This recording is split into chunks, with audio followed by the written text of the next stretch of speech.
আজি মই প্ৰাৰ্থনাৰ প্ৰয়োজনীয়তা সম্পৰ্কে দুআষাৰমান ক'বলৈ ওলাইছোঁ। তাত যদি কিবা ভুলভ্ৰান্তি হয় মাৰ্জনা কৰিব।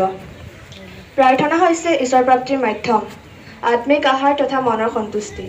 প্ৰাৰ্থনা শব্দটো নিহিত হৈ আছে অসীম সাহস, বিশ্বাস, ধৈৰ্য তথা আত্মশক্তি উদ্ৰেক কৰিব পৰা প্ৰচণ্ড শক্তি।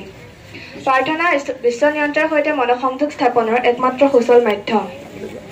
প্ৰাৰ্থনাৰ শব্দটো ইমানেই শক্তিশালী যে যাৰ মাত্ৰ অনুভৱেই মনুষ্যক সমস্ত দুৰ্ভাৱনাৰ পৰা মুক্ত কৰি মনত প্ৰচণ্ড আত্মশক্তি জগাই তুলিব পাৰে।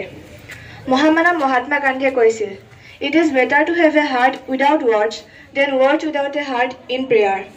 দৰাচলতে প্ৰাৰ্থনা মাথো ঈশ্বৰ সাধনাৰ নামান্তৰ নহয়, ই হৈছে নিজক নিজে আৱিষ্কাৰ কৰাৰ এক গভীৰ সাধনা, এক অপূৰ্ব কলা।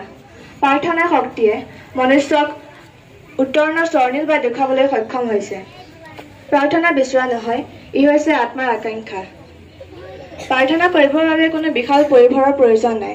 দিনটোৰ যিকোনো একান্ত সময়ত প্ৰাৰ্থনাৰ জৰিয়তে ভগৱন্তৰ নিৰ্গুণ ৰূপ নিজত উপলব্ধি কৰিব পাৰি। প্ৰাৰ্থনাৰ জৰিয়তে ডক্টৰ হাৰ্বাৰ্ট বেনছনে কৈছিল, প্ৰাৰ্থনাৰ সময়ত মানুহৰ হৃদযন্ত্ৰৰ চলাচল তথা ৰক্তচাপ নিয়মিতভাৱে পৰিচালিত হয়, মগজুৰ সুস্থিৰতা বাঢ়ে। প্ৰাৰ্থনাই মানুহৰ মনক শান্তভাৱে নিয়ন্ত্ৰণ কৰিব পাৰে। ফলস্বৰূপে ব্যক্তিৰ স্বভাৱ চৰিত্ৰ তথা আচৰণত প্ৰাৰ্থনাৰ প্ৰভাৱ সুদূৰ প্ৰসাৰী। ছাত্ৰ ছাত্ৰীসকলেও প্ৰাৰ্থনাৰ জৰিয়তে বিভিন্ন ধৰণে উপকৃত হ'ব পাৰে। প্ৰাৰ্থনাৰ জৰিয়তে ছাত্ৰ ছাত্ৰীসকলে মুক্তি, প্ৰচণ্ড মানসিক শক্তি তথা ধৈৰ্য শক্তি লাভ কৰিব পাৰে।